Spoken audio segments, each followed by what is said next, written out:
Let's stand with teachers and parents against politicians who try to score political points by banning books. Want to be focusing on education. I don't think most want to indoctrinate. I mean, we've had this debate about the education with this sexuality in like kindergarten. Like, that's inappropriate. I don't think most kindergarten teachers in Florida want to be doing that. Let's just look at the impacts of similar Republican legislation that has already passed on the state level. Look at these books that have already been banned due to Republican measures. Book bans. What is the truth? Since last summer, parents, school boards, and thirsty political groups have pulled off over 1,500 book bans in schools across the U.S. That's more bans than in 2018, 2019, and 2020 combined. The Democrats say Republicans are banning books. The Republicans say they are only doing what the parents want and remove certain books from the school curriculum. Today, we uncover the truth. What is really happening, and should it be allowed? You don't want to miss this show. Due to the graphic nature of this program, listener discretion is advised. Hello, everyone, and welcome to this edition of V Radio and Liberty Unleashed. Hello. I'm happy to be here, my man. My name is Brian, and I am the host of Liberty Unleashed. Today, our goal is going to be to set the truth free about the book banning that is supposedly going on around the country. And we also plan on doing this show weekly. So if you're into listening to us and want to hear all our political talk, join us every Sunday at 6 o'clock as we will be doing new episodes every week. Looking forward to it. Yeah, Neil, this is a show that I really wanted to do and been waiting to do. All over social media, particularly Twitter, the left is really coming out and trying to drive home this Republicans are wanting to ban books. Republicans are banning books. And the thing that they do, one, I think they forget about or purposely leave out that there are independent voters and libertarians out there as well. But everything is MAGA extremists want to do this. MAGA extremists want to ban books. MAGA extremists hate children learning, but love to have guns. And, I really wanted to get the truth of this because, again, all over social media, if you really aren't paying attention, you don't care to look into it, and they really make it sound like there's this major book banning going on. Yeah, and the other thing that's really important, I feel, is that they keep leaving out the context on what is in said books. They don't want to talk about what's in them. And we're going to talk about a lot of that during this episode. We did some research, and I asked Crowdsourced Politics is one of my left-leaning guys who's constantly in my Discord to give me some links to investigate because he's on the side that supposedly the right is trying to ban books that shouldn't be banned. And I did find like some really minor examples of that, like, maybe some books that got banned that shouldn't be. But the vast majority of this issue isn't really about banning. And I think that you made a excellent point when we discussed this earlier, that there's a difference between banning and just not putting in your public school. Do you want to elaborate on that? Yeah, I think, I would call it a semantic argument, but I think it's probably beyond that. Again, the left is over here. They want to ban books. And to me, I view a ban as in all out ban. Like you can't go to that state or that country and get a hold of that book. And I think, saying that they're banning books in school, I feel like that's the wrong word. I know. And a lot of the stuff that I've researched, they're not banning it. They're just saying that this level, this grade level, this type of book should not be available or should not be read to or should not be this subject should not be taught to at this grade level.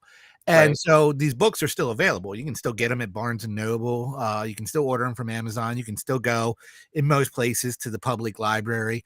I did find one county in Texas, which was, really extreme conservative, Christian conservative county, that they literally are trying to get the books banned there, but they're not having complete success, obviously. But beyond that, there's not really, saying that third graders should not be viewing these books on sex and on, the type of sex that they're pushing there. That's different than a ban in my mind. And, again, these books are available if you're homeschooling, anything like that. If you're just interested, you can take your kid, you can take yourself down to the public library or go on Amazon and order the book. It's not that Ron DeSantis or anybody is saying that this book can't exist in Florida or this book can't exist in Texas. They're just saying it can't exist at this level at a grade of school. Well, and I think that's another really important distinction that I feel, and ironically, as the left libertarian on the show, I have to endure this all the time as the things that I oppose, is that it's very clear that the problem is this. If they were just satisfied with saying, okay, I'm gonna go buy genderqueer for my kid, meaning one of the books in question, then I don't think most of us would care, nor would we even know, right? It comes down to the fact they're not satisfied with what they would show their own children. They want to show these things to other people's children for their own motivations. And this is where I end up in these weird situations, because like in my local town, for example, the majority of them are like conservative Christian types. And I ended up in this weird situation of being allied with them and trying to help them with local activism, because these LGBTQ clubs find their way to schools, and they have a strategy that if you watch, like, Short Fat Otaku did a very good job of talking about this, but they have these conferences where teachers exchange with each other strategies on how to create these clubs, and then how to give them names that are kind of misleading so that the parents don't really know what they're up to, but in reality they're an attempt to try to recruit and indoctrinate people to a specific perspective on sexuality issues. And they also will encourage kids to lie to their parents about what it is that's going on in these clubs, and that's just part of the modus operandi. And I want to be clear, and I feel that you would feel the same way.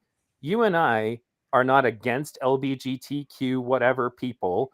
We're not against anybody doing anything as long as they're not hurting someone else. And what they do in the privacy of their own bedroom is a general across the board libertarian perspective. That's fine. It's when you want to involve, when you want to involve other people's children, that we have a problem. Would you agree with that? Yeah, I would agree with that. And more so when you want to involve their children without them knowing, without them having a say in it. I think that's really where it becomes the problem.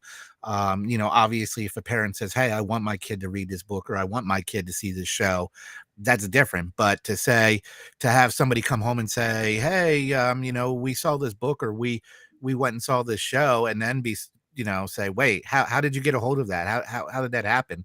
I think that's where the problem definitely comes in. And that was what happened in Dearborn. I actually should have pulled that video up. I didn't even think about it. But in Dearborn, Michigan, there's a very heavy Muslim population. And you got to watch the woke kind of like pause for a second, like, how do we handle this? Because they're very against being Islamophobic. They consider it racist against, Arabs, etc. But the Muslims showed up in force to one of these school board meetings that made it abundantly clear that they're not on board with their children being shown books with graphic depictions of oral sex, like genderqueer. They're not, on board with any of that. And they put them in an awkward place because, the Muslims are even more conservative when it comes to issues of sexuality. And, what are they going to do with that? Like, are they going to handle that? Are they going to tell the Muslims they're wrong or they're bad? They may have to confront some other strange bedfellow attitudes about Islam. And again, I'm not against Muslims, but it is a patriarchal religion, and it's very conservative when it comes to heterosexuality versus homosexuality. And it put them in a spot. What are they going to do about it? And the reason I bring that up, though, is that in Dearborn, a fourth grader got their hands on genderqueer. And I'm pretty sure everybody in my audience is probably familiar with genderqueer already, but I will bring up some images of it in a moment. But go ahead and comment on what I just said if you want to. Yeah, I several things to kind of backtrack just a little bit here. And I don't remember the years, but I do know that the left wanted books rewritten or banned as well. I remember it was a whole controversy about Huckleberry Finn and Tom Sawyer and rewriting the words that were in that or having them removed from the shelves. And this was the left pushing that. So it's interesting that their left is out right now. The Democrats, I should say the Democrats. I hate saying left and right. But the Democrats are out right now running around accusing the Republicans of being these MAGA extremists who want to ban books, when not so long ago they took the same position on that. It's fascinating to me, but that's politics. And, I'm not a defender of the Republican Party in any way. And they've had their moments of also lying about things. But when I watch Ron DeSantis, our show opened up with him on a clip on there. And when I watched the whole interview, basically he's saying, look, we're not really banning anything. We want parents to have a say in this. we're putting this law together so parents have a say in what their kids hear and see inside the schools. And when I looked into it a little deeper with the text of the law that was written, I mean, he wasn't lying. So in this case, you know, I can defend the Republicans on this one and say that they're not lying. They're not being political about this like the Democrats are, and going around and just, you know, right now the Democrats are, Republicans want to ban books but not guns. Like, you Right. And know, then let's take a moment just to look at, like I said earlier, the context that they leave out is what is in the books. So this is my edited version of a page from the book Genderqueer that ended up in the hands of a fourth grader in Dearborn. And then you might, you know, and the funny thing is that the parent who came to complain at the school board meeting in Dearborn wasn't even one of the Muslims. But it doesn't change the fact that I cannot for the life of me think of why an elementary school kid needs this book. I just can't, right? right. And then to go further into the context, like here's just like I'm just going to go ahead and read it. And remember, guys, this is a channel that is hit very hard by the shadow ban because we discuss these kinds of topics. So make sure that you share these streams as much as you can, because inevitably, you know, we're not going to get a lot of attention. But like, so this is a book, again, a graphic novel called Genderqueer. Fast forward, we've been dating for 2 months. We've made out. We've had sex. We moved on to sexting at work. I got a new strap-on harness today. I can't wait to put it on you. It will fit my favorite perfectly. You're going to look so hot. I can't wait to have your in my mouth. I'm going to give you the blowjob of your life. Then I want you inside me. You know, then literally the guy says, "Holy shit, this is the most turned on I've ever been in my life. I am dying." So this is what's in the books. And the funny thing is that when you show these images, and this is the reason I have these graphic images, because when you're arguing with the far left, I'm going to call them the alt left. I think that's a good term for them, just the crazy left, right? They're going to tell you that this isn't happening, that this isn't real. So you're kind of left with no choice. It's just like all the graphic videos of the drag queens dancing in front of kids. You have to show them the graphic footage because they're never going to acknowledge that this is taking place. I mean, I guess even from a libertarian perspective, nobody's against, I don't want this book burned. I don't want this book to not be available at Walden Books or wherever, but I don't think it just needs to be sitting on the shelf for any random kid to pick up in school. What are your thoughts? Well, I mean, I would 100% agree. Look, as the libertarian that I am, I'm completely against state schools and wish everything was privatized. Having said that, it's not. And regardless of private or state sponsored, parents should have a say in the curriculum and what's taught. And I think personally, for me, schools should be teaching reading, writing, arithmetic, things like sex. I don't find its place in school. I mean, we're humans. We're going to learn about that stuff, and our sexuality, you know, we're going to figure that out. I don't think we need school to really teach us anything. I was in high school. I don't remember, you know, I was in a different state for junior high school than I was for regular high school. And we didn't have any sex education in the junior high school at the level I was at in the state I was in at the time. When I moved back to the state of Pennsylvania and went to high school, I believe our sex education class didn't start until like 11th grade. Having said that, you know, for the most part, we mocked it and made fun of it. You know, by then, most of us already knew what they were going to teach us. And to elaborate that on further, I don't think it should have been taught any younger. I don't see like it would have benefited me or anybody else around me had it been taught any younger. You know, it's one thing to promote safe sex and to explain to people, you know, that there's diseases out there. There's obviously pregnancy and things like that, but it's another thing to get really graphic about it. And I think that's the core difference there. And again, my thought on education is, you know, keep it to the science. And when I say real science, I'm talking about that's already out there and proven, like chemistry, things like that. Keep it to math, keep it to history, keep it to reading and writing. I really don't find sex education that big of a place in school in any aspect. My kids go to a charter school, and my stepson is now at the middle school level, and they wanted to do you know, sex education in there. And in this case, because it's a charter school, the parents did have a say. They were able to opt their kid in or out of it and view the curriculum before they made that decision. So I think if you're going to have it in school, and I don't see why this is so hard across the nation, why it should be any different than that. Here's the curriculum. Here's what we're going to teach them. Do you want them to opt in or not? That's, to me, that's as simple as it gets. And if you're going to have it in school, that's how you should have it. I would agree wholeheartedly. I want to take a quick moment to shout out John Jackson, regular on V Radio, pointing out that Gays Against Groomers is a great group. And I agree. And I also, most people don't know about this, but there's a trans version of that called Trans Against Groomers.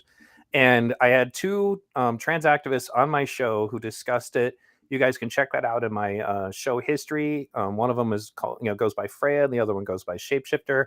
Shapeshifter actually was part of the congressional hearing on what they have called the Don't Say Gay bill, who came forward and said you shouldn't allow children to do this. So the reason that I'm bringing this up is that it's also very important, especially for the conservatives, to recognize there are plenty of people in the LGBTQ group that are not on board with exposing children to this stuff either. And it's important to bring that up and to show these people support. Like Freya actually goes to protests, and I'm really worried about that person's safety, because they're just a tiny person, and Antifa is always present, trying to scare people there. So make sure that you give your support to the people from these communities who are coming forward and saying they don't want children to be indoctrinated, and they also don't want children to be mutilated.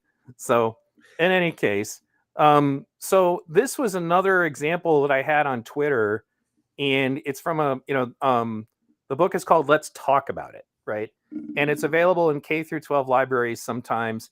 And you can already see this we're like 3 pages in, and this is the imagery we're looking at. I'm just going to kind of scroll past it.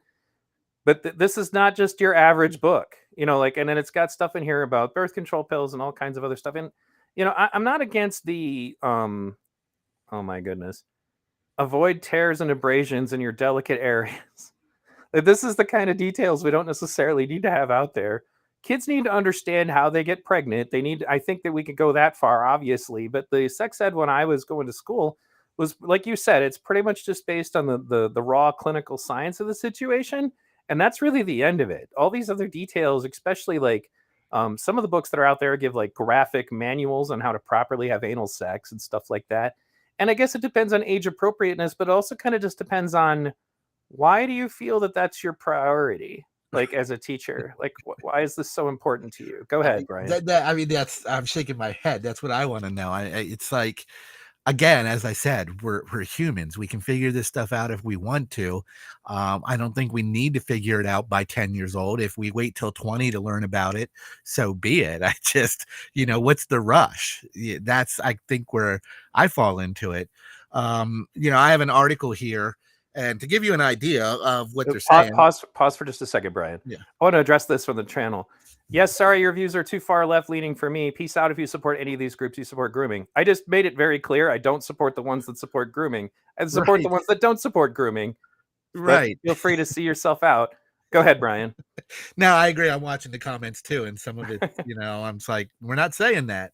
It's not what we're saying. But yeah, so this article is exactly what the left is saying is happening here, and I'll start to read some of it to you guys, and it's basically saying censoring the ideas and rewriting history. Several states are banning books and criminalizing the teaching of controversial topics. So several states are banning books and criminalizing the teaching of topics. Is censorship growing? Yes. Recently passed state and local legislation is dictating what schools may or may not teach and what students may or may not read. Okay. I mean, I agree that that's what they are dictating, what can be taught and what may or may not be read. A record 2,571 different titles were banned or censored by school districts, states, and other government entities in 2022, according to the American Library Association, a 38% increase from the previous year. Nearly 60% of those bans were aimed at classroom and school libraries, and most of the targeted books were by or about racial minorities or LGBTQ people. Broad, vaguely defined prohibitions on teaching critical race theory and other allegedly divisive topics in classroom have compelled 1 in 4 U.S. teachers to alter their curricula. In Florida, a textbook publisher even had to completely remove a purely factual passage on Greg Floyd's murder and the subsequent Black Lives Matter protest. In at least a half dozen states, teachers and school librarians now face potential prison time for violating these bans. It isn't just individual books being removed, restricted, suppressed in public schools anymore, said Casey Meehan of the Penn American Foundation. It's a set of ideas, its themes, its identities, its knowledge on the history of our country. So, to stop there before I read more on the article, we obviously focused on the sex education side of it, but they are talking about critical race theory and history, particularly history involving minority groups. And, again, I haven't seen anything where they've rewrote the history. I know a lot of people who are against critical race theory being taught, and it's one of those things where I just feel, same with the sex education. I don't see where it has its place in teaching kids at a school. Well, and that was because I have been kind of deep into this for a while. The biggest reason to oppose critical race theory is that race consciousness, meaning making everything about race instead of making us all one species, is an extremely important part of this. And I read the original documents, just like James Lindsay does. I didn't get this from Tucker Carlson or Fox News or whatever. I read it for myself. And it also, they feel that the Civil Rights Act was bad for Black people, that they were better off when they were segregated. It literally, the opening founders of critical race theory state that they draw from Black nationalism, Black supremacy.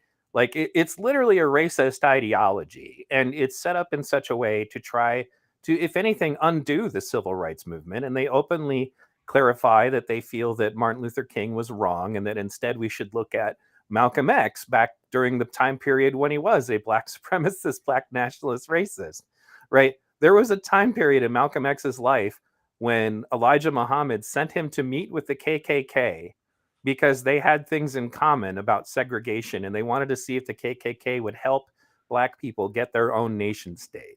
Like, that's how much in common with other racists that group of people and their ideology had. And no, I don't want my children being taught that.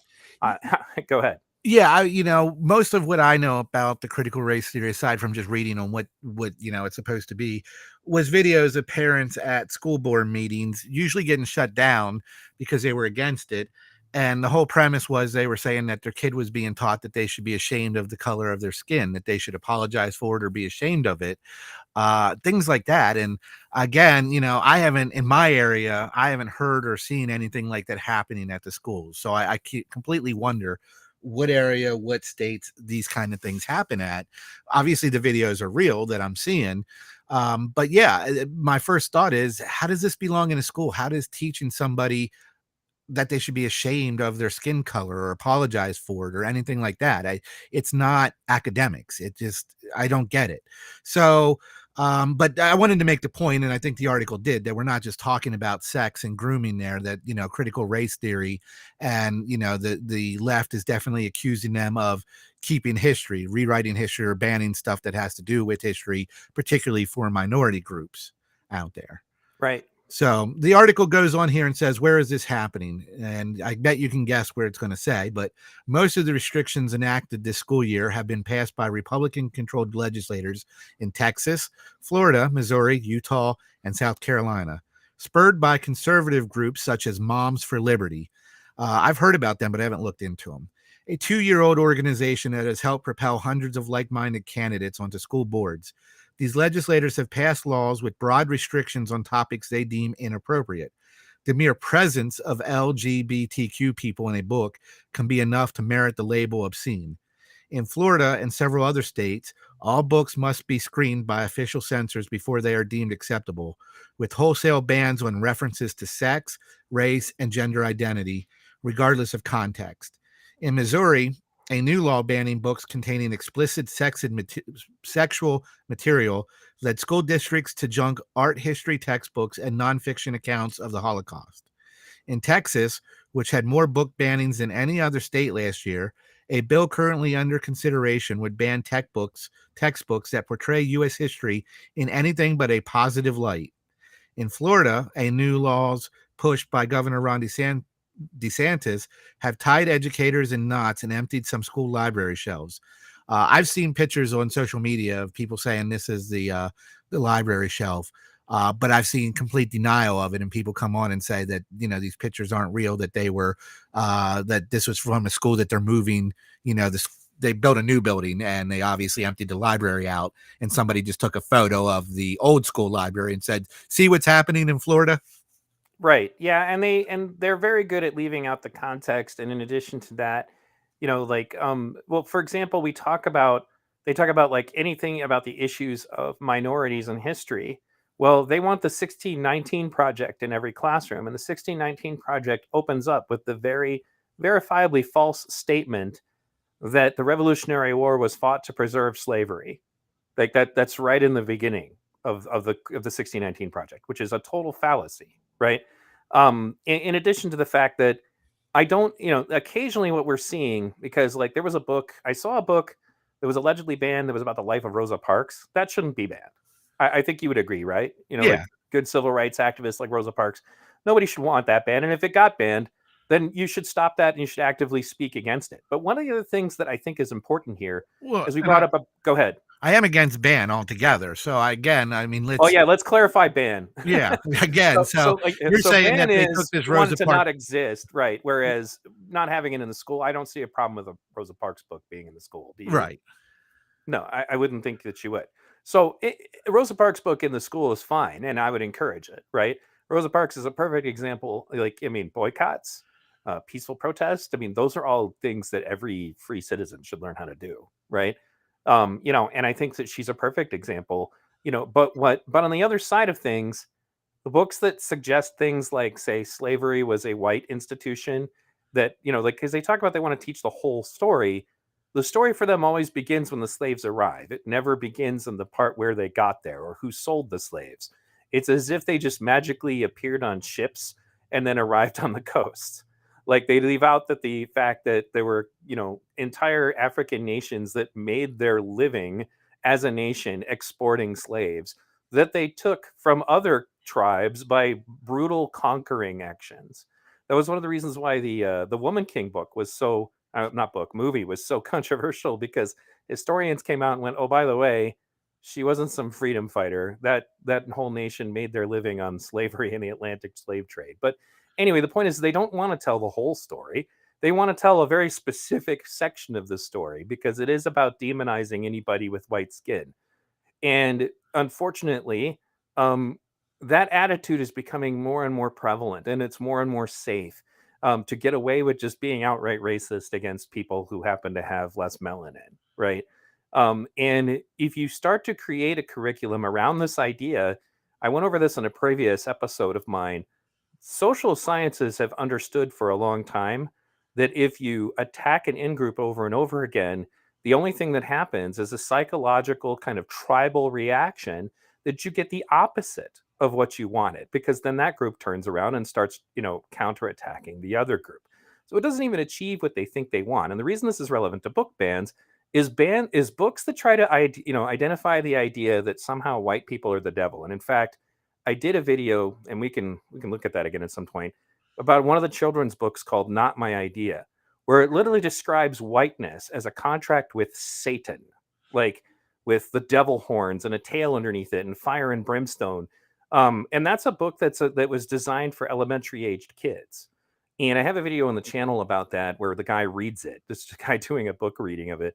And you really get the idea of the insidious attitude of it. So again, what's in the books? What is it that they're portraying?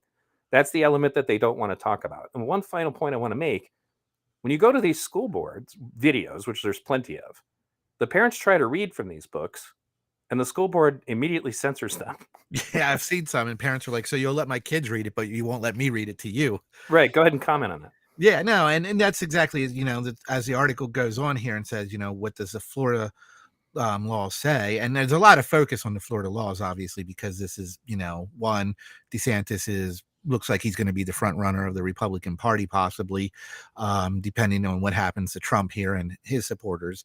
Hard to say, how these primaries go. We've been through some of them and we know how they go, but it looks like that could be. So there is a lot of focus here on DeSantis in Florida. And so what did the Florida law say? It says one law requires that every book in school's possession be posted on an online database and vetted by media specialists to ensure it's free of pornography. I feel like the article is saying this like that's a bad thing. State Right. guidance urges schools to err on the side of caution on what they approve. In 2 large school districts, which contain the cities of Bradenton and Jacksonville, administrators ordered the removal or concealment of tens of thousands of books in their schools. Students returned from their winter break to find the bookshelves emptied or covered with paper. I think I was just commenting on that. Florida's parental rights and education law bans discussion of sexual orientation or gender identity from kindergarten to 3rd grade, while it stops woke act outlawed books that could lead any student to feel race or sex related guilt, anguish, or other forms of psychological distress. Yeah.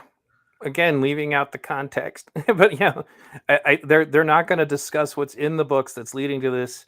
And more to the point, when they talk about that bill, as you're bringing up, you're just trying to empower parents. This should just be a no-brainer. Like anything you're teaching should be available. Period. If it's not, what are they afraid of? If it's not, what is it they're afraid of? Yeah, and I often wonder when I see these videos of the parents getting shut down at the school board meetings for this stuff. I mean, the people sitting on the school boards who are doing that, what is their agenda? I mean, how did they get there? And I think it's, something we talked about off air. That's something for people to focus on. Who is running for your school board? Who is part of your local?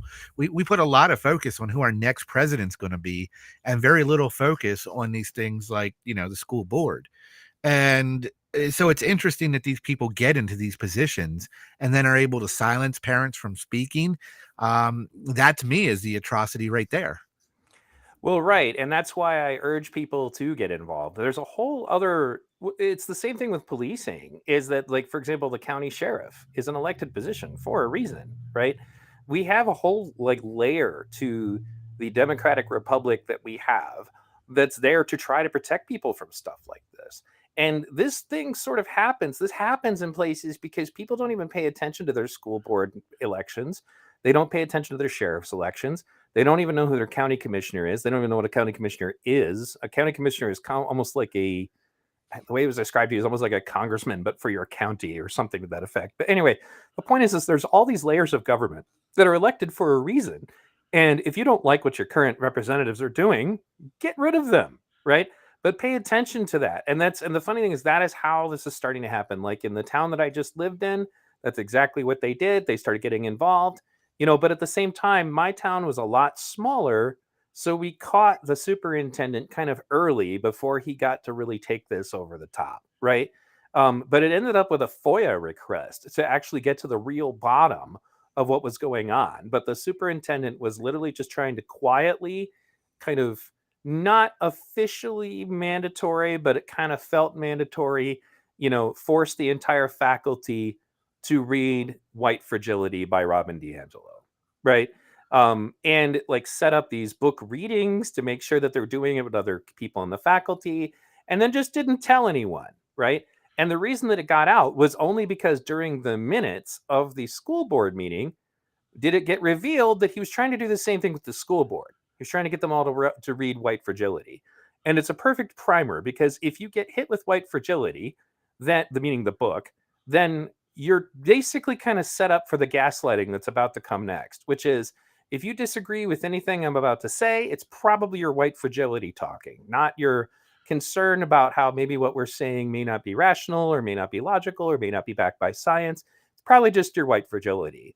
And, but it took a vigilant society within my town to catch them at that. In some of the other local towns, they were not so lucky. And, and you could still take actions to change it, but always be vigilant and pay attention to these local elections if you actually want change. Yeah. And, I guess my point was grown adults. Where are these grown adults coming from who want to push this stuff on children? I looking at the chat for the show today, I feel like we have a high percentage of people who are on the side here that, that books teaching the about the sexuality or the way they want to, the kind of books they want to have in there are not for kids, particularly for, elementary school kids. And, but you've got these grown adults who are wanting to push it. And it seems to me that less than 5 years ago, maybe more, some of this stuff you would have had CPS calling on you for letting your kids look at or read. And now it seems like it's acceptable and we should allow it. It's weird how it turned like that. Well, and that's what I usually say to them. I say, if this is what you want, why don't you show your own kids that? Then I want you to ask yourself why it's so important to you, right? And they usually get kind of quiet, or they squirm in their chair, or occasionally you can get one of them to say the quiet part out loud. And they usually come from one of two camps. The one camp that believes that this sort of thing is a social contagion, and that therefore they believe if kids are exposed to the queer stuff, that they'll become queer. There are people who believe that, and that's what their objective is. The second group of people, they come out with what they believe to be good reasoning. I mean, obviously, neither of us would ever want an actual gay child to be abused. That should never be allowed. But we already have a system in place for that, right? If somebody's being abused, then they should be reported, and that's the end of it. That's, of course, from the statist perspective, and we currently live in a state. But, on the other end of it, though, that group of people believes that if they expose kids to this, that they feel that they're going to get more kids to be able to come out at a younger age. And that's what their objective is.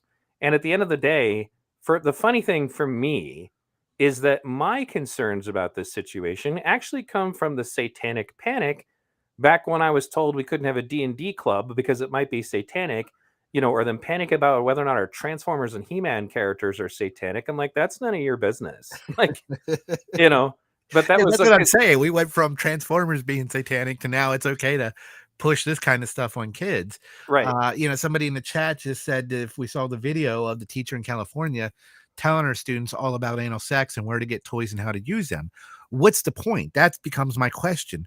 Why, as a teacher, do you feel you need to do this? What is the point? Right. And why is it, and that is an answer that they don't want to give. And unfortunately, as I do the research for my OK Groomer documentary that is still ongoing, you kind of start to peel away the layers. And similar in a way that there is a black supremacist element underneath Black Lives Matter that doesn't get seen very often, there is also an element in some radical leftist thinking, and I'm going to say again, alt left here, that openly states that to fight fascism, we must sexually liberate children as young as possible. That's actually in an anti-fascist author's book from back like near World War II. And then there's another guy named, I think it's Michel, because it's a French name. It looks like Michael Foucault, who's a common left anarchist activist who also just openly states we shouldn't have any kind of age of consent at all. And then he is, in his own personal life, he was traveling abroad to find young boy prostitutes, so there is an element among them. The problem is that it's important to note that that's not supported even by all of the radical leftists. And the person who brought this stuff to my attention is a radical anarchist left-leaning guy named Derek Jensen.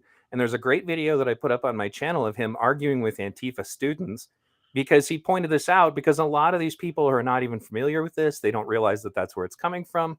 And then there are those who are familiar with it and just don't want you to know about it. There are so many times as things go on interacting with the alt left that it works like this. Initially, it's not happening and nobody supports it. Then it's okay. No, but maybe some people support it, but it's not happening. Then it's okay. It is happening and it should be happening. That's how it went with critical race theory. That's how it's going with drag shows in front of kids, drag shows at schools.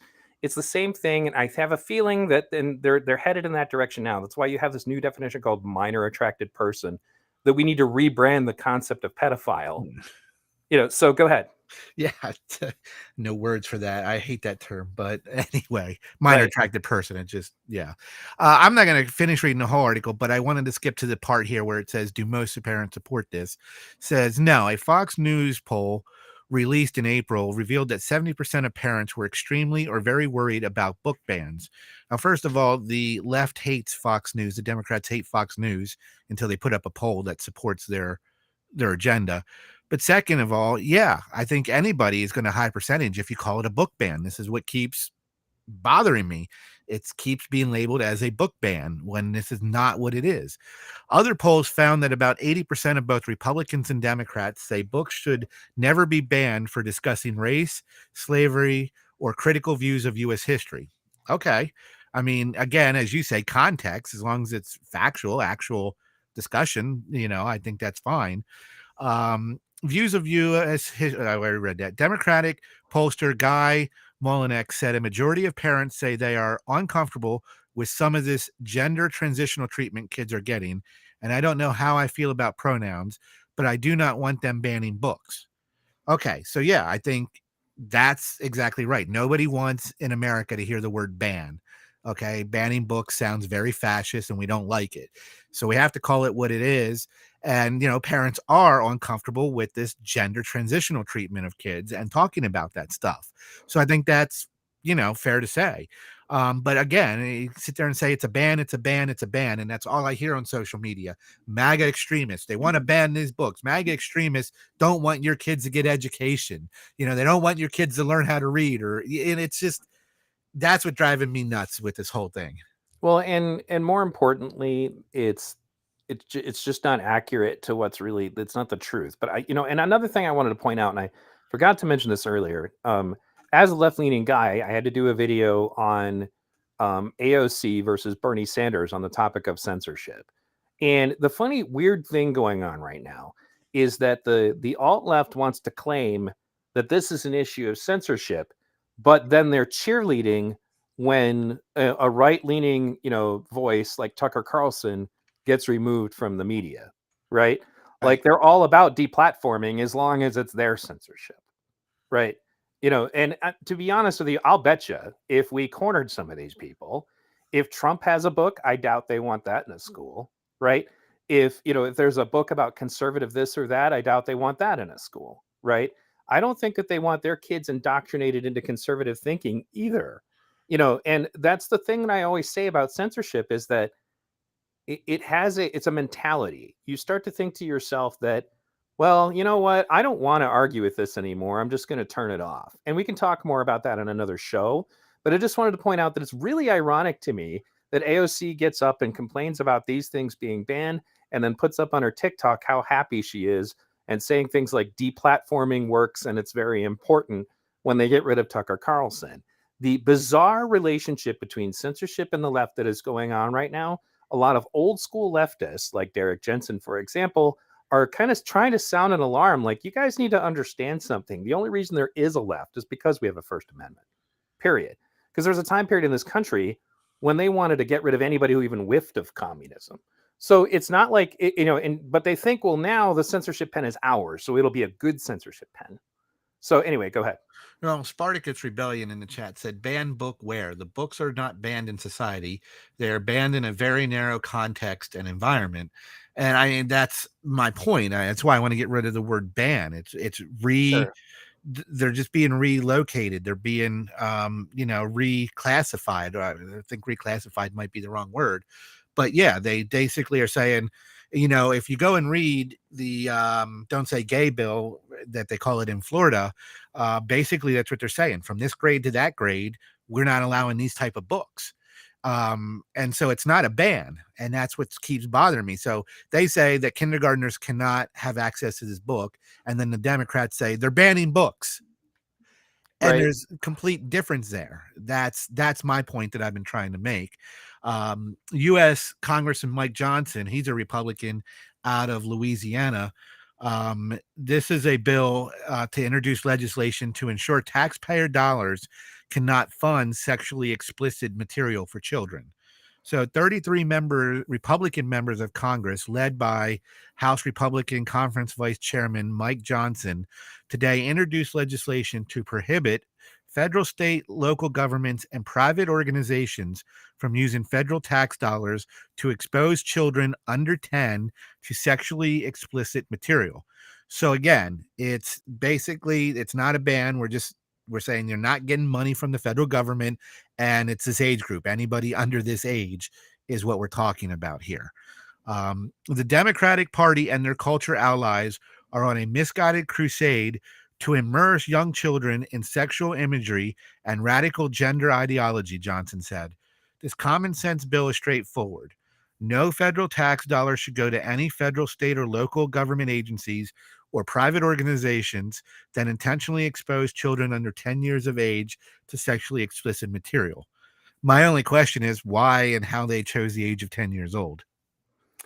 Right, and I knew that kind of like anarchist attitude about it would come up, but I don't think that 10 is an unrealistic view. You could even go a little higher, but I kind of think that it moves into direction though of some of these things should just be handled between a parent and their kid.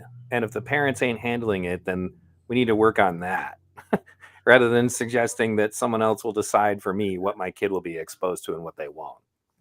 Right. I would assume that 10 might have been chosen because people can start hitting puberty at that age. And maybe that's where they're, I mean, I assume some people, rare, it's probably younger than that, but I think most do it at the teenage level. But I mean, that would be the only assumption I could go with on why they chose the arbitrary number of 10 years of age here.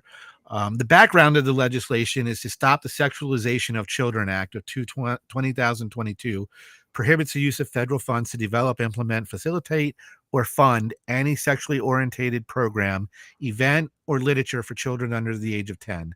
The bill prohibits federal funds from being used to host or promote events where adults dance salaciously or strip for children. I mean, that's, again, 5 years ago, you would have had CPS called on you if you did that in front of children. And now they have to introduce a bill saying you don't get federal funding for it. As the libertarian I am, I'm not a big fan of CPS, so I'm not actually out there supporting them. I'm just making a point that what would have happened a couple of years ago, and now all of a sudden it seems acceptable. In terms of federal money, I'm always for federal money being held and not spending now to control anyway. But having said that, when you are basically saying, look, if you're going to do this type of thing, you're definitely not getting the money. If they were going to spend the money anyway, and I have no say in that, fine. For this type of thing, I tend to agree with it, and, don't give them money for it. Right. And aside from the issue whether or not government funding for these projects is or is not, and moral on its own. I mean, that's a separate question. The biggest point that keeps coming back to my head is why do they feel that this is oppressive? You're not going to let people dance suggestively or salaciously in front of kids. Why do you need that? Right. And again, when you can pin them down, because these kinds of conversations go on in my Discord all the time. And it's because in my Discord, I tolerate all viewpoints. You're just not allowed to personally attack each other. So occasionally I'll have leftists just openly admit that the reason that they want drag queens in front of kids is to expose kids to these ideas of gender bending, and queerness at as young age as possible for the purpose of normalizing that to children, right? And there's one thing about trying to say, okay, they're all LGBTQ kids, they exist, and then there's another when you have them dancing suggestively in front of kids, and that is taking place. I've done several videos exposing this issue. Libs of TikTok has dozens of videos. They have to stop denying that it's happening. I got another video on the topic that, yes, not only is it happening, one of these queer clubs I was talking about earlier literally had guys do a drag show, meaning students do a drag show in front of the entire school. And it was an assembly wherein the kids were not permitted to leave because it was meant to be like a cultural, we're sharing our culture and, and all that presentation. It was like an assembly, right? Yeah. So if they're against any kind of banning on this, again, they're not going to say the quiet part out loud, but it's about they are trying to influence your children. They're not satisfied with only raising their own children. Yeah. I mean, how can I say this to make my point? And I think Maggie Smith in the chat said it as I'd like to say it. The bottom line is children should be protected. I try to err on the side of safety when it comes to children. I mean, I think that's the common sense right there that I was shooting for in this whole show, right? And talking about this, So now the bill goes on. basically it is sexually orientated, is defined as any depiction, description, or simulation of sexual activity, any lewd or lascivious can't talk right now, depiction or description of human genitals, or any topic involving sexual orientation, gender identity, gender dysphoria, and related subjects. Planned Parenthood, for example, is encouraging legislators and school boards around the country to implement sexual education curricula that teaches radical gender theory to children under 10. Children should be learning about reading, writing, and mathematics, not radical gender theory. I tend to agree with that. I know the Republicans are often on the case of Planned Parenthood, so I don't know how much Planned Parenthood is actually pushing that around the country. Again, in my area, we don't hear much about it, and I don't see I've got, a step kid who's in the public schools and the other kids who are in charter schools, and generally we don't hear about it being pushed in our area. So I assume that they're probably focusing more on, liberal areas, I'm guessing. Federal grants from the Department of Health and Human Services were recently used to fund an event in Alaska where a drag queen performed for children.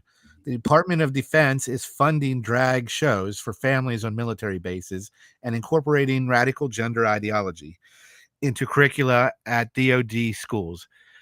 If the Department of Defense wants to fund drag shows on military bases, wow, if that's what we're spending our money on for Department of Defense now.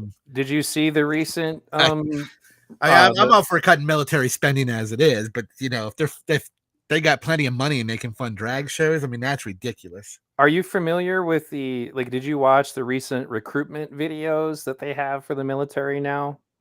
Like the one with it's like a Disney cartoon. It's literally Disney art. And it's a girl who had two moms.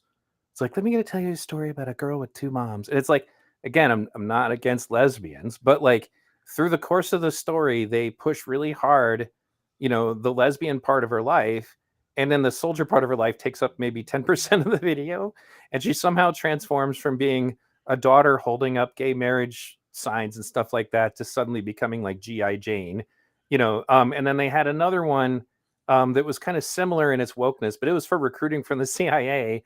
And the girl says like, what is it? She's like, and I have my anxiety problems. And, they're taking care of that. And I'm like, if you have anxiety problems, why are you working for the CIA? But the idea is that they think that they need to be more inclusive because they aren't getting young people to join the military anymore. John Jackson says, as a 2-combat tour vet, the military has gone woke under the Biden regime. I tend to feel like this is some way of bringing down a nation. I feel like there's an art of war going on here. And people behind the scenes that are pulling these strings are not who we think they are. It's back to this deep state conspiracy theory stuff.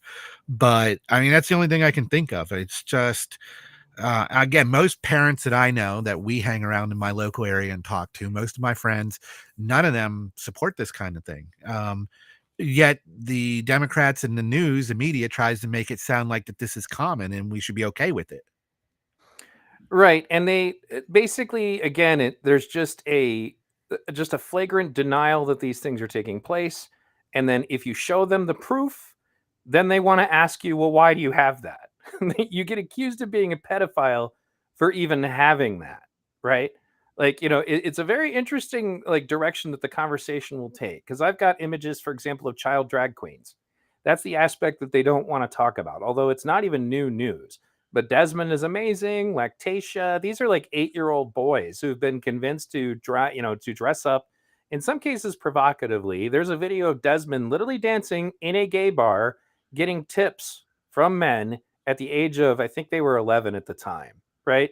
So it's like there isn't a deeper aspect to this. And when you talk about how they're feminizing the military, that was another thing that people did when they were comparing those videos, is that if you look at the recruitment videos for Russia and the recruitment videos for China, they're like 80s action films, like hyper masculine, right? The people that they're looking for are going to kick your butt, right? But the people that they're pushing for in our military, it kind of reminds me of like the fall of Rome. There came a point where Rome, like the majority of the military was actually their slaves, because the common Roman citizen was no longer really suited to military service, right? So it does weaken the country as a whole. And people, there are generals that are coming out and talking about that, but they have to be very quiet about it or they'll lose their jobs, right? Obesity is another one. They said that obesity is now a national security risk because a lot of kids are not even in a situation where they're even healthy enough to join the military.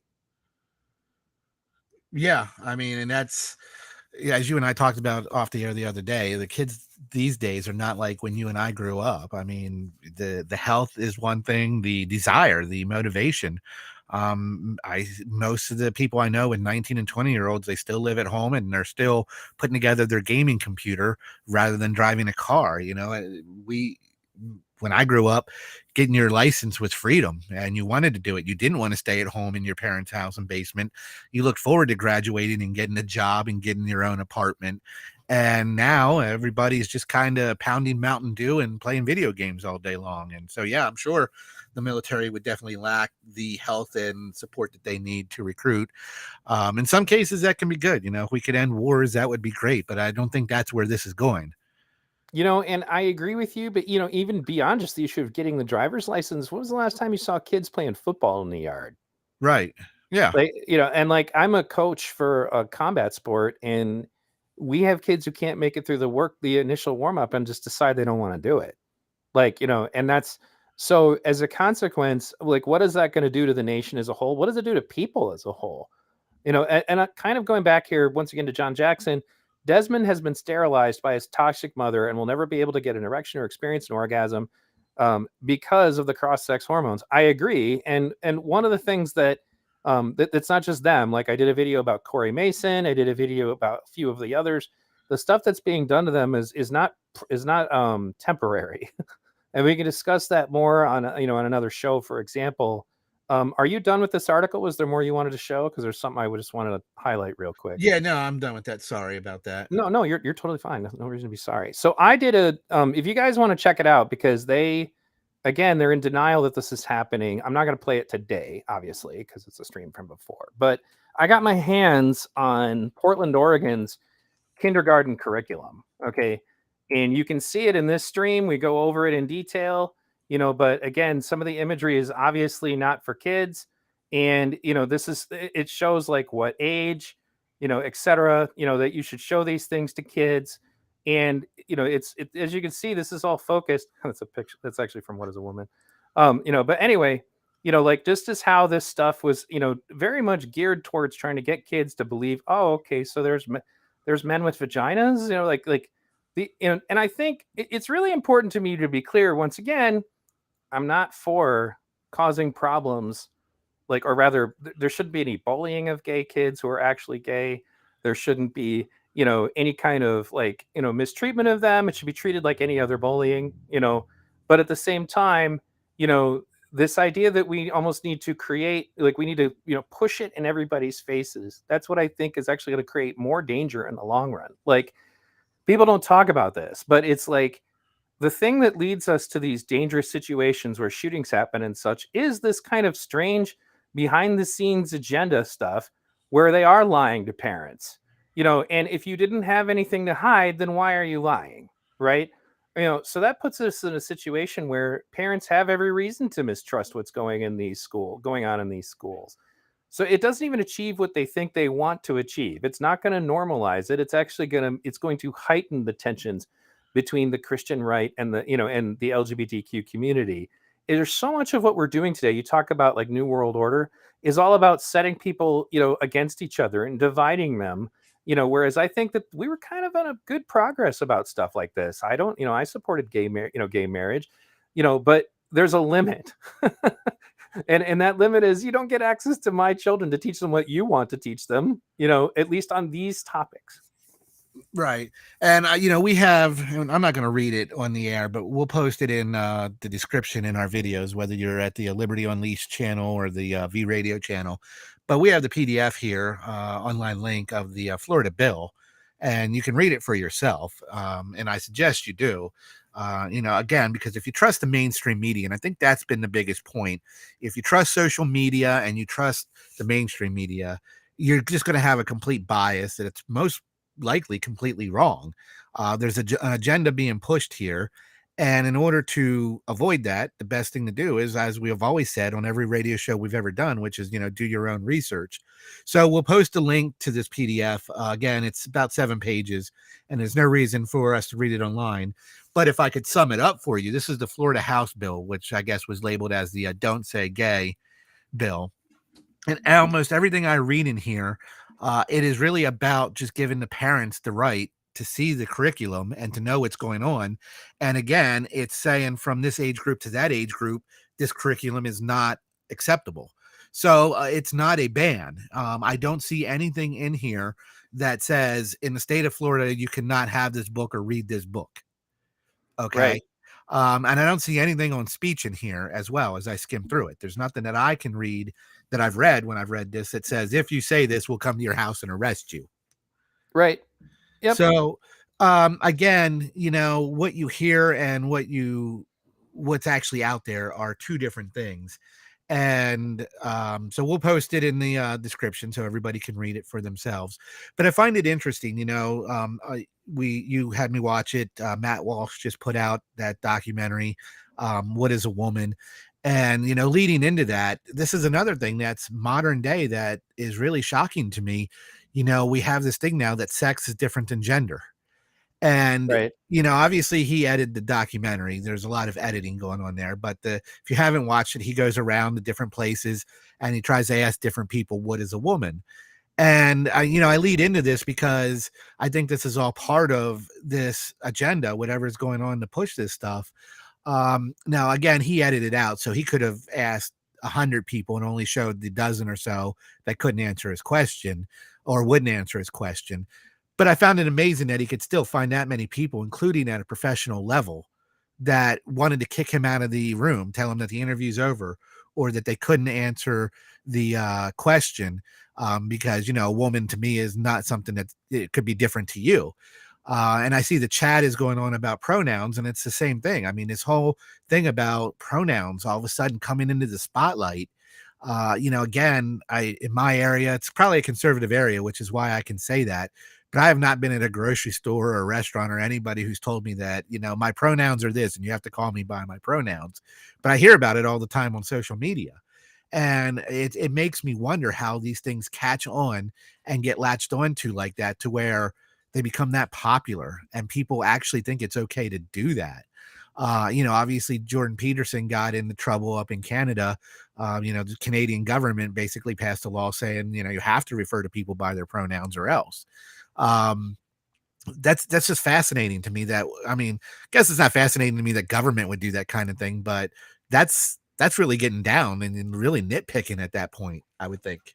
Well, right. And I think that one of the things Jordan Peterson predicted was that this is compelled speech. You don't want to give the state the option to be able to start punishing people for not saying the things you want. Right. And, videos come up all the time. Articles come up, like the person who put together a swastika using the pride flag, he got visited by British police, like just for posting that on Twitter. Right. Somebody who said something negative about AOC got a visit from police. Like, stuff like that, that heads down a road, folks. It's a slippery slope. Right. And it's not a direction. It's not something that an ability that you want the state to have, because you think it's great if it's working out just fine, if you think you're in control of the state. Right. But it can and will be turned around on you in ways that you don't like eventually. And you're starting to see that. Like, there's an interesting thing happening on the left right now. I don't know if you've been following, but for example, the Young Turks, Anna Kasparian has taken a lot of crap right now because she doesn't want to be called a birthing person, because she's not on board with a lot of the other leftist ideas. So people are starting to get it. They're starting to wake up. And, what I think behooves the conservatives is that when people on the left start to realize that this is wrong, and when they take the courageous step to stand up to it, you need to support those people. You may disagree with them about other things, but if there are people that are taking the stand against that stuff, you need to support those people. When I did the video about Kyle Rittenhouse, I alienated probably about 70% of my audience at that time, but it was the right thing to do, right? And so as a consequence, as conservatives, you guys need to recognize that there are more reasonable left-leaning people who maybe you don't agree about healthcare. Maybe you don't agree, about, college or something, right? But on these issues that I feel are really important, especially censorship, when somebody comes around to to standing up against that, make sure that you support that person at least in that issue, and recognize that. So, in any case, was there more on this topic you wanted to discuss before I bring up that the article about the debates? Well, I think we're leading into that anyway. John Jackson said that burning an American flag is free speech, but burning a rainbow flag is a hate crime. It's a very great point. He put hate crime in quotes, but I think he's making a very good point there. In that it's interesting that it's that way. Um, as we lead into what you're talking about with the debates and everything, that was going to be my point. I think when I asked where these pronouns and where this stuff is coming from, aside from an agenda from people behind the scenes, I think colleges, I mean, for as long as I can remember, colleges have been very socialist or very communist in general and very anti-American. And, I think a lot of this comes out of there as well. And, it gets very popular. Social media has obviously helped people reach more people around the country and around the world. And so I think ideas can spread differently now than they could have, 20, 30 years ago because of that. But college campus and the education that or the teachers there, I think, play a big part in this. I really do. Well, and when you look at what Yuri Bezmenov warned us about, like back in the early 80s, late 70s, he told us that there was an effort that was going to take place to try to radicalize the college campuses and to make them as communist as possible. And the funny thing is that, again, like, I just had a leftist, like lifelong leftist feminist lesbian on my show, Lear Keith, and she talked about this because her family's from Russia. She has family that is dead because of Joseph Stalin. And to her, she's like, who the hell is teaching these kids that authoritarian communism is okay? Because that's not the left I'm part of, and I've been doing this a long time, right? Yeah. Well, and we're going to be doing our next show, I believe, on gun control. And, to preface that, one of the things that's coming out of the colleges is their new interpretation of the Second Amendment. Right. I agree. And not that they're they're not happy with the First Amendment either. In fact, a lot of them are just anti-Constitution altogether. The Constitution is a horrible document. If you notice that prevalence that we have is like, that's what's up, is that they're not even happy with the Constitution itself. That's why there's a very anti-American sentiment behind all of this that a lot of people don't see. And if you go to the right channels, you can get them to say the quiet part out loud. That's why when people are so freaked out about January 6th being a quote unquote insurrection, I'm like, have you seen Antifa flyers that they share? Have you seen any of them? Because they openly call for overthrowing the government. Americans don't even know what an insurrection is. We haven't had an insurrection in this country. I mean, that term, again, it's another left, and they pound it home very hard on social media, the Democrats. And, it's amazing how many people fall for this. But go ahead. You've got something interesting going on here. Well, right. My point is just to say that the far left, alt left, Antifa, BLM, all of them have literally openly stated, and by BLM, I'm talking about the fact that the three founders are openly trained Marxists. That, like, one of the, like, Hawk Newsom, who's the leader of BLM in New York City, just straight up said, if this system won't give us what we want, we will burn it down and replace it and all of that. There's an extremely anti-government sentiment, and the only reason Antifa is not storming the Capitol is because they can't. It's not because they wouldn't. Right. Ironically, on a flyer that was put out, and I've done a show about this in the past, so I don't have it on hand, but on a flyer that was put out to recruit people for the first Antifa protest in Portland, right after Joe Biden was elected, had an image of a burning White House and that they don't want Biden, and then land back now. And then they went and attacked then they went and attacked DNC headquarters in Portland, Oregon, and broke windows and stuff like that. I'm like, but anyway, it was a mild segue, but I just want to get into the fact, and I agree with you, January 6th, defining that as an insurrection is kind of silly, but the idea that they're supposedly so concerned about it, but at the same time, they don't say anything about Antifa that literally believes that they're going to conquer the country eventually through radicalizing people. And it all goes back to the original Weather Underground, who is influencing those people now. And I'm going to be I had taken a break from my doc research for the Weather Underground, but people have got to look at the history. There was a 60s armed militant, group that they were blowing things up, right? called the Weather Underground, and the same rhetoric that was coming out of their mouth is coming out of the Antifa people now. And there's another, Project Veritas did a great video sting where they had a high school teacher who had an Antifa flag, a pride flag, and a picture of Chairman Mao up on his wall. Was a standard high school teacher, right? And he was just gushing all about China and how great China is, and how he was happy that he felt China was going back to like more Maoist thinking and all of that. And again, he was doing this in his classroom. He was giving kids credit for going to Antifa protests. So yes, it's not a conspiracy theory. There absolutely is a deep, strangely tanky communist movement that's trying to infiltrate the college campuses. Yeah. In the 2008 through 2012, in our Ron Paul days when we were doing radio shows, and we would talk about the New World Order, and, America was the last standing country that they needed to really get their grip around before they could institute the New World Order. I don't think we predicted everything to be probably via war and economics. And I feel like we were completely wrong on that. And they're going after the morals of a country. They're going after the things we talked about on this show. And it's interesting because I don't think really many of us thought about it back then. We really just thought it was like war and economics with how they would come at us. Or that they would turn off the internet. We were worried about that. Right. Yeah, exactly. No, they like us having the internet. They can send all their propaganda out to us that way. Well, and that was what we discussed on our previous show that people can also find when we had kind of a North Virginia Patriots reunion show. You guys can go back and watch our stream about the topic of the social dilemma and the Creepy Line documentary, where we talk about how these algorithms are literally written for the purposes of trying to create division among people. And I go over the same thing in one of my videos, specifically about why are they panicking about Elon Musk buying Twitter. And the reason why is because, well, as we found with the Twitter files, they were controlling Twitter and they were using it to try to control people's minds. And the election, yeah. Right, and the election, yes. And there are scientific studies that were actually ordered by the government, and this was reported by mainstream media, that stated that if you can convince about 25% of a given population of an idea, that it will slowly, through like a social chain reaction, become the accepted view, right?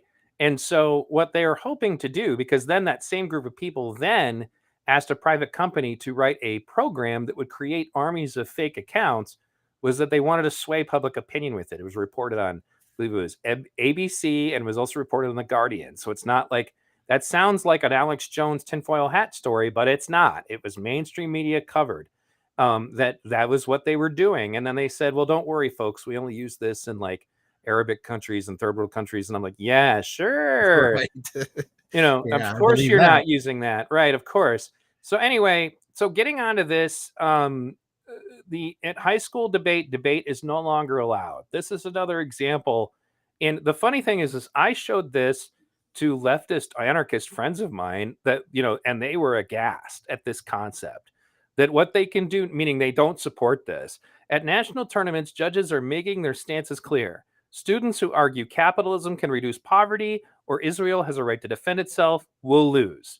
No questions asked. I mean, it's no surprise to me that schools and colleges don't want you defending capitalism. That doesn't surprise me at all, but go ahead.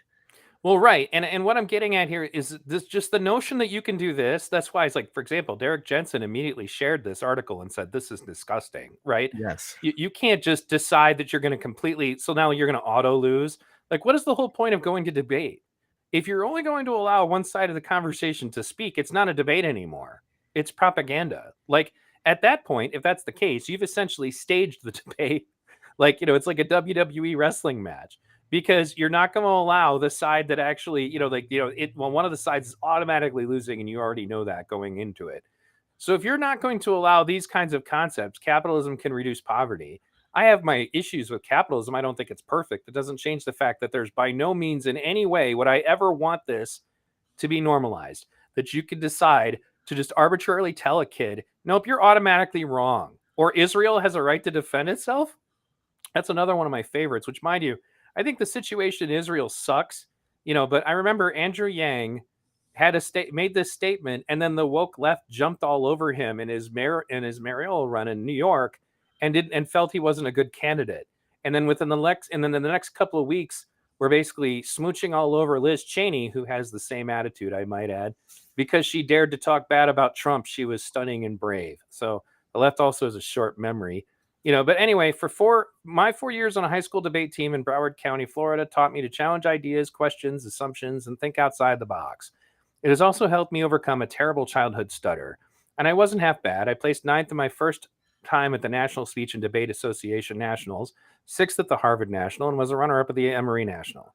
After college, between 2017 and 2019, I coached a debate team at an underprivileged high school in Miami. There, I witnessed the pillars of high school debate start to crumble. Since then, the decline has continued, from a competition that rewards evidence and reasoning to one that punishes students for what they say and how they say it. First, some background. Imagine a high school sophomore on the debate team.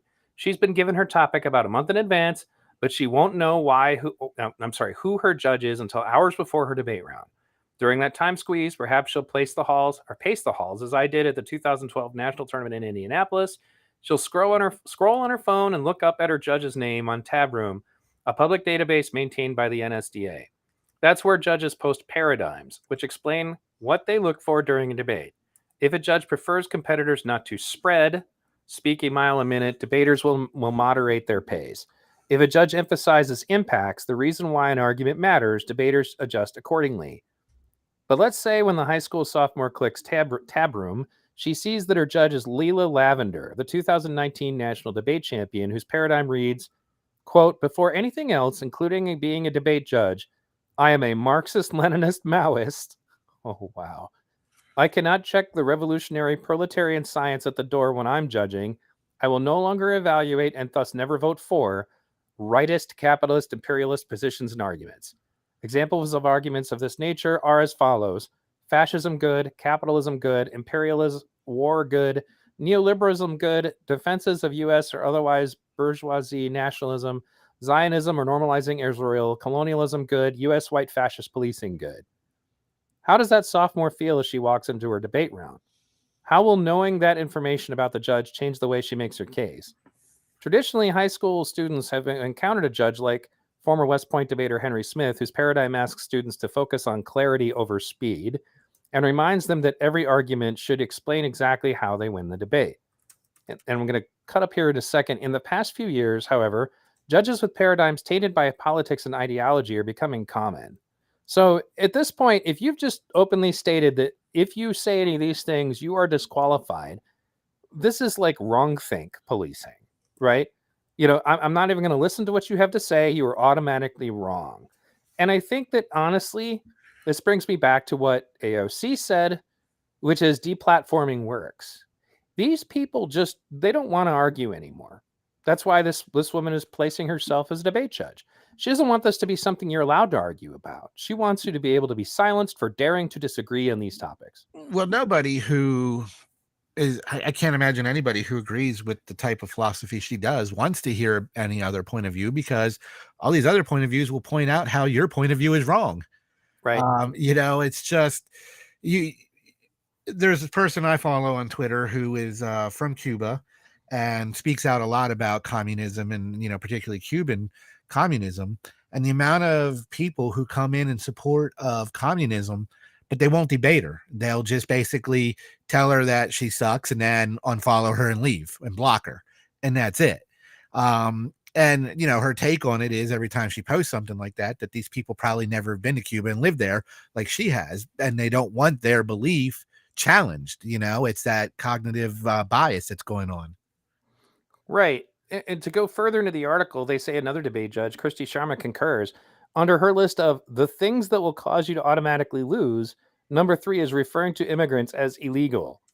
Now, we can make judgments about what our immigration policy should or should not be, but if you're here illegal, you're illegal. This is one of these situations where it's like we're going to 1984 change the meanings of words, or punish people for using terms that they don't like. So this makes you automatically lose. Okay. Are they legal? Are they illegal? Explain to me how they're not illegal if they're here in a manner that is contradictory to what our laws say. Again, not debating the merits of open borders versus not open borders. We'll get into that on another show. Right, sure. but simply suggesting that you should automatically lose the debate automatically if you use this term at all. Again, this is no longer debate. This is, let me teach you how to properly engage in, communicating my point of view to the world, and nothing else is allowed. Some people need to go through what Brittany Grenier went through to cherish America. Isn't that the truth? Right. Was that one of the comments? Yeah, Steel Stargazer. Yep, Steel Stargazer is one of my regulars. Yep, I agree. And, so I guess this is one of the reasons, folks, that I say you guys have to be vigilant, because this is a process that it's like the frog in the boiling water. You give up just a little bit more, you give up just a little bit more, and then it gets more and more normalized that you're not allowed to say certain things. It's like, in fact, I feel bad because I use the term LGBTQ. Lear Keith pointed out, stop using that term. she's a lesbian. She's like, because LGB is no longer TQ automatically anymore. But if they repeat that crap often enough, then you start to get into common parlance. It's the same thing with the definition of racism. They're lying, trying to create a new version of racism that only people with power can be racist, so that they can change the way that people talk. And I bring this up all the time because, once again, left-leaning guy, Orwell was a socialist. He wrote 1984 and Animal Farm to warn socialists that this is how authoritarianism can weasel its way into your life. And he also wrote that if you enter a situation where there's a prohibition on objective truth, that is a sign that some authoritarian form of government or movement is trying to take hold. And that's exactly what you're doing when you're suggesting that, no, that word doesn't mean this, it means this, right? You're trying to remove objective truth from the situation. And that plays into the trans thing, that plays into so many other things, because the idea is that they want you to believe you have a right to your own truth, right? And that comes back to I made a video about this and people poo-pooed on it because they didn't like the new Matrix film. But in the new Matrix film, the Wachowskis did what they always do. And they found, because they didn't want to do the movie, I might add. The Wachowskis actually were like, no, we're done with that. But they were told that if they didn't do the film, that they were just going to do it without them. So if you endure the most of the film, you get to the point where the villain says this concept.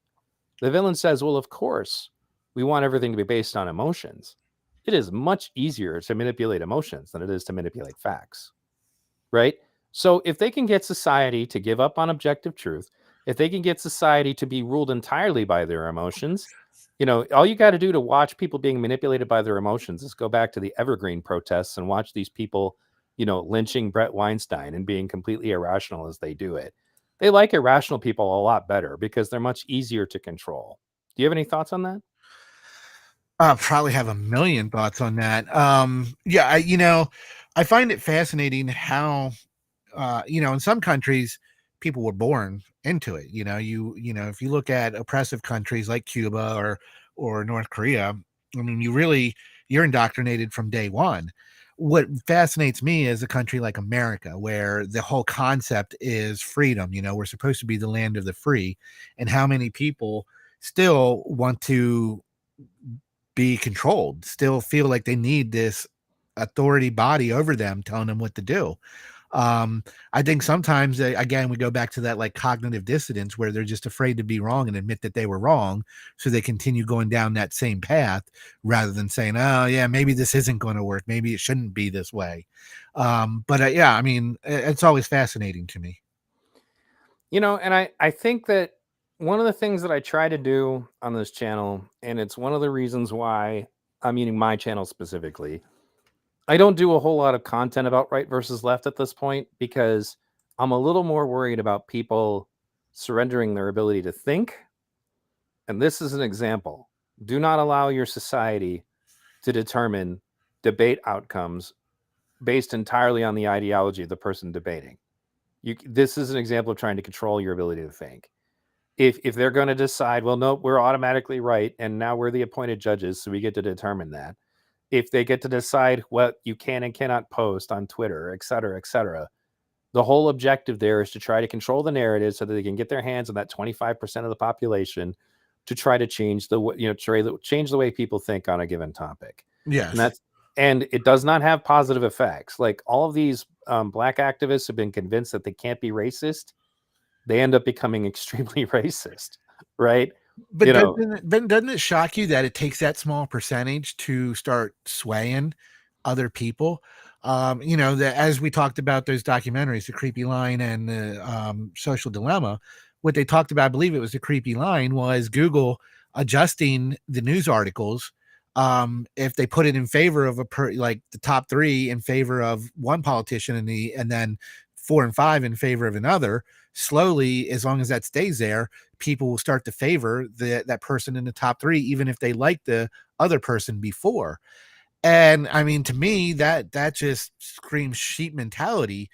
I don't know how else to describe it. We used to always call them sheeple on our radio shows in the past, but to be able to be swayed that easy, I find that concerning and interesting at the same time. Most of the people, when I talk to you, other people that we hung around with in the Ron Paul movement, I think that's why we like talking to them so much, is because they were the people who couldn't be swayed just because other people around them were like that. I mean, and how much verbal abuse we took back then when we would talk about things, particularly, the Iraq war and wanting to end that, and how every Republican out there called you whatever name in the book they could because they thought it was completely justified to be there. And it's still interesting to find out how many of them still won't admit that it was a mistake, even though they know it in their minds. So, when you talk about 25% of the people, you sway 25% of them, and that will slowly help get a higher percentage, over to that way of thinking. It's scary. That's the best way I could describe it. And, it's a sad state of humanity when that's the case. so we have a question for you from the audience. What do you think of Ramaswamy and RFK Jr.? I'm not sure about Ramaswamy. I'm not who that is. RFK Jr., I find interesting. There's times where he can sound like a libertarian and other times where he can sound, like a solid Democrat. I first really started following him. This was before the COVID pandemic. And when I say follow him, I don't mean as a supporter, just following him and what he's saying. He was on the High Wire with Del Bigtree, and they were doing this episode about the vaccines, not COVID vaccines, but the other vaccines that are out there, and of course the autism that was going on, and how the pharmaceutical companies were suppressing the data. The CDC was manipulating the data on it, and it was higher than what people were saying. And I thought that when he was doing that, he was in his element. I thought he was great. Obviously right now, from what I hear about him and the Second Amendment, I'm not too excited about when it comes to that. I guess in this case, you kind of take some of the good with the bad. If you want my honest opinion, I'll take him over Biden in a second. So, just like I would have, I've never been a fan of most of the Democrat candidates out there, but I would have taken Bernie Sanders over Biden, and I definitely would take RFK Jr. over Biden in a second. Would I take RFK Jr. over DeSantis? That's hard to tell. I mean, I think they both have their, you can agree with them on this point and disagree with them on that point. And I'd obviously go with the Libertarian candidate most likely at that point. But yeah, I mean, what I really liked about RFK Jr. was his fight against the pharmaceutical companies. That was probably the biggest thing for me. I really liked how he took that on. He took a lot of abuse for it. Obviously, the pharmaceutical companies have big money, and really just blasted him and put him through the ringers as far as that goes. And a lot of respect to him for not backing down. So I mean, in that case, I like him. Again, some of his other policies that I've heard, I'm not a big fan of. When it comes, I don't know anything about the Ramaswamy. Me Not neither. familiar. I'll have to look that up after the show. RFK Jr. I've been watching. I know that when I was working for the Jesse Ventura campaign, there was conversation about the possibility of the two of them running together.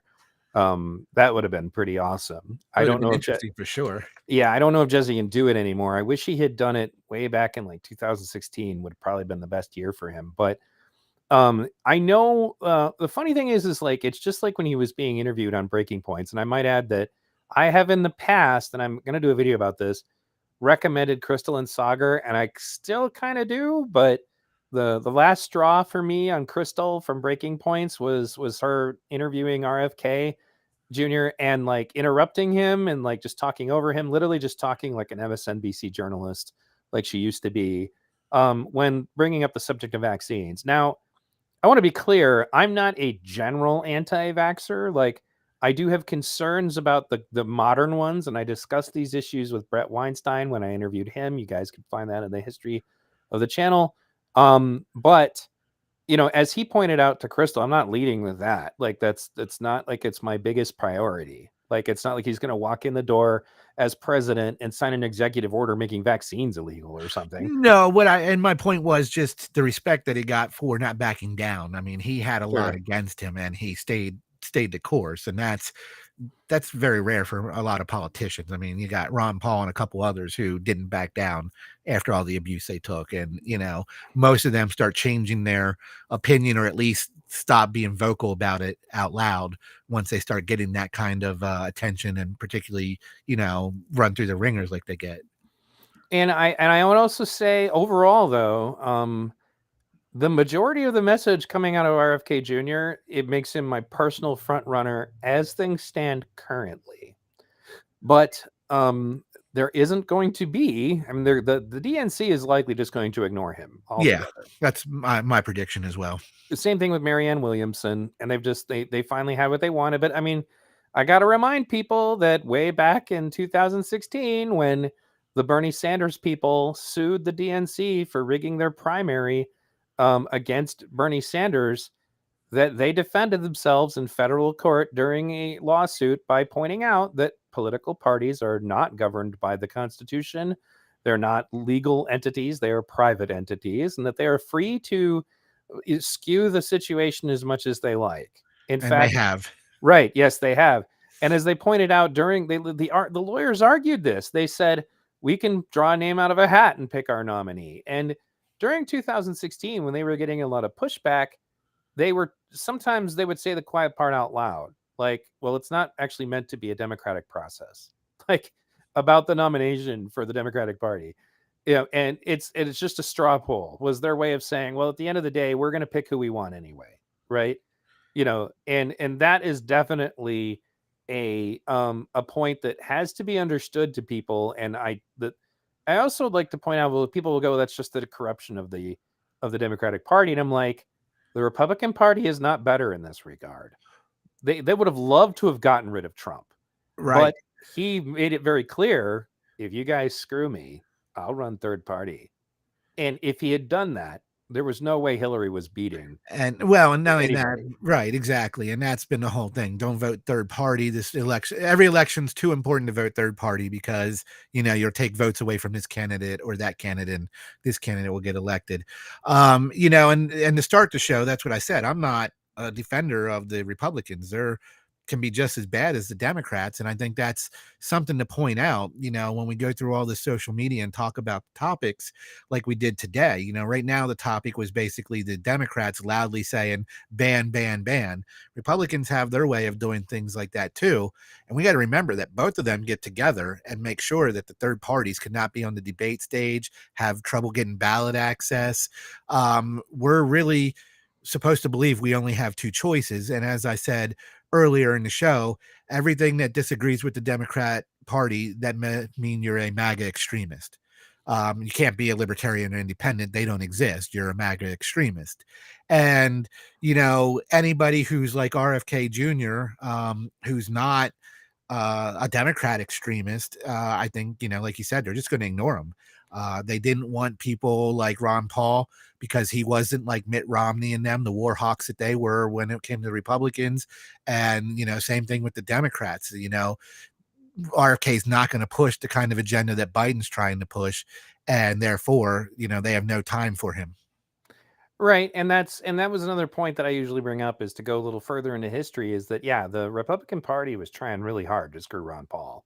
Like, that's, they didn't try, they did it. Yeah, they and, you know, I always bring up the debates, for example, that they tried to keep Ron Paul out of a given debate, and then they said, well, you don't poll high enough. And then the Ron Paul campaign pointed out that Ron Paul was polling higher than Rudy Giuliani literally everywhere.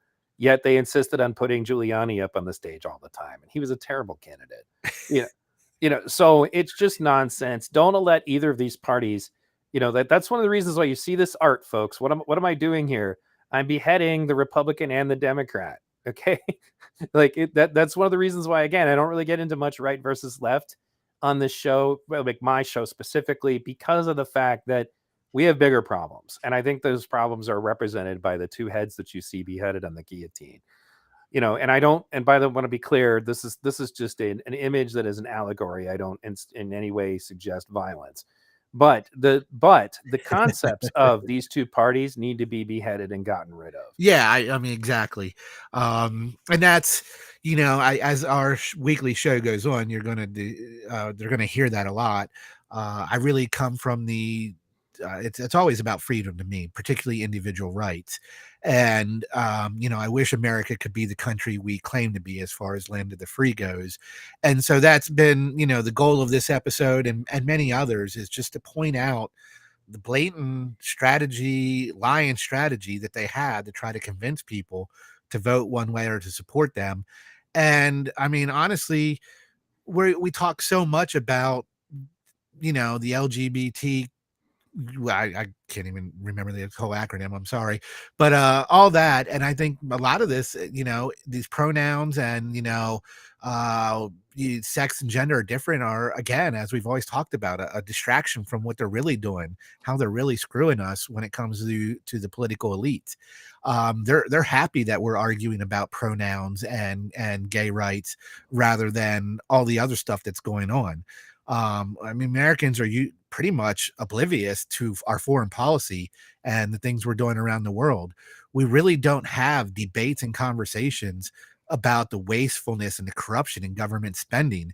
I mean, the same thing, we could have done a whole episode today on just how on social media, it's, the Democrats are out saying, oh, the Republicans want us to default on the debt, and they just want to give tax breaks to the rich, and that's all they care about.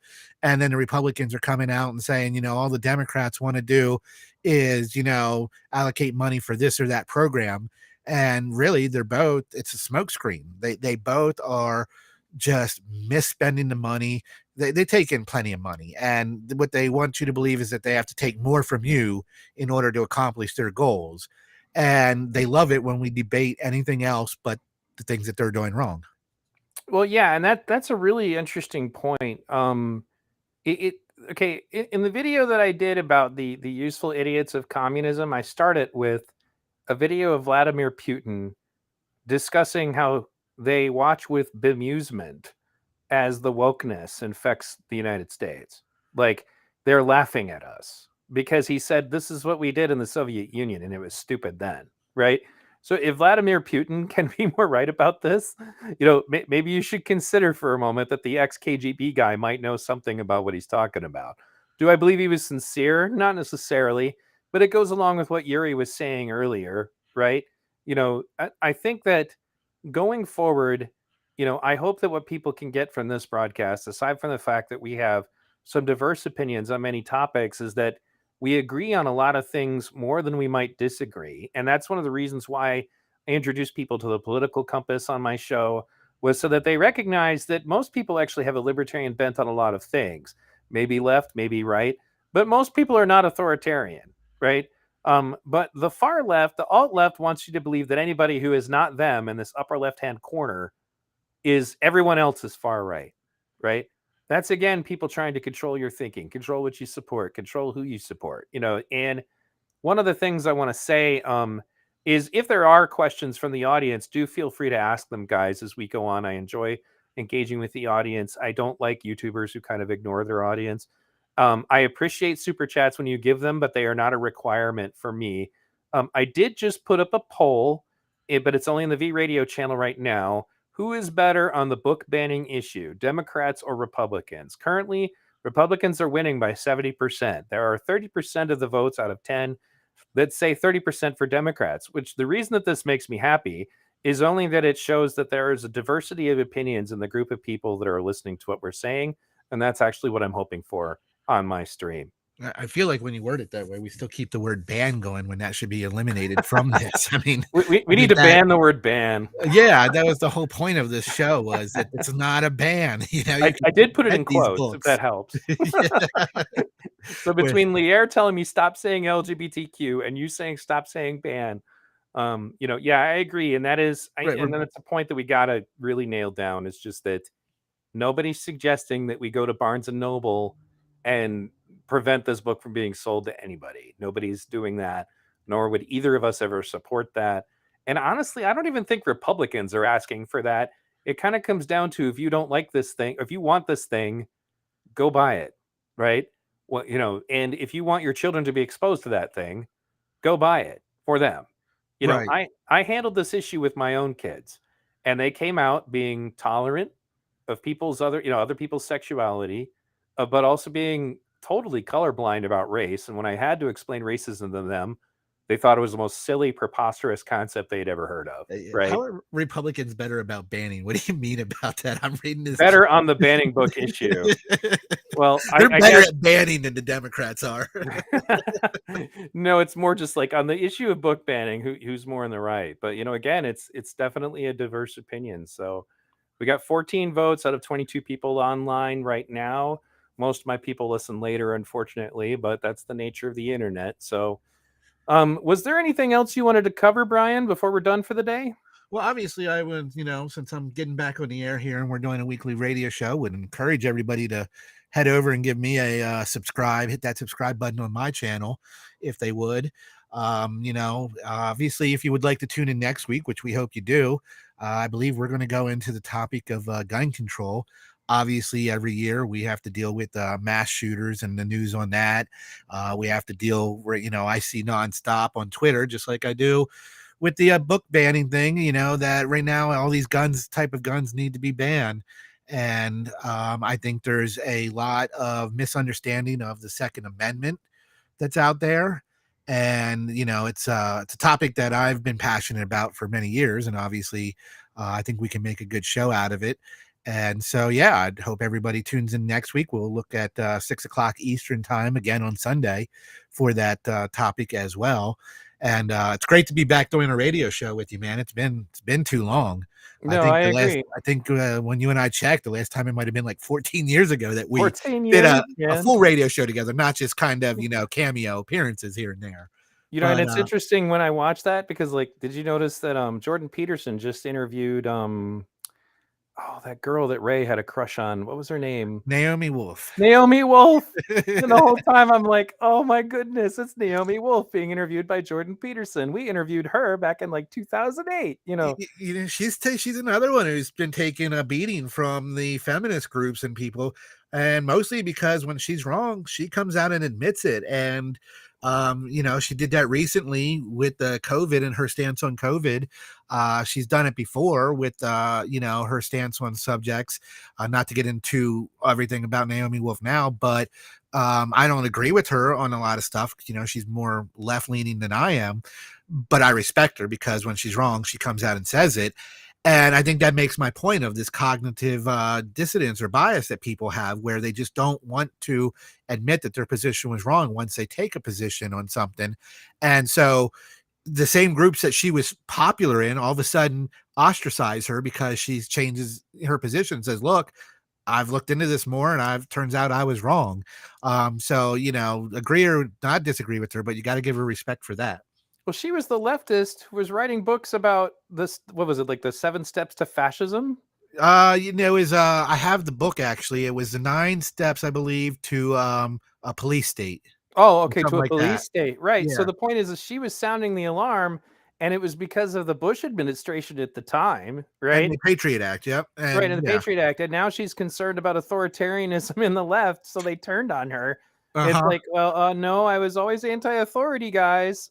Sorry, or rather abuse of authority, but still, and so, but I want to say to my viewers right now, I've been working on and off with Brian over the years, literally since the beginning. And so if you have not had an opportunity, I've put a link to his channel in the description. I've also put like his thing that if you can click on in the description of this show, like as far as the name of it, go check out his channel, give him a subscription.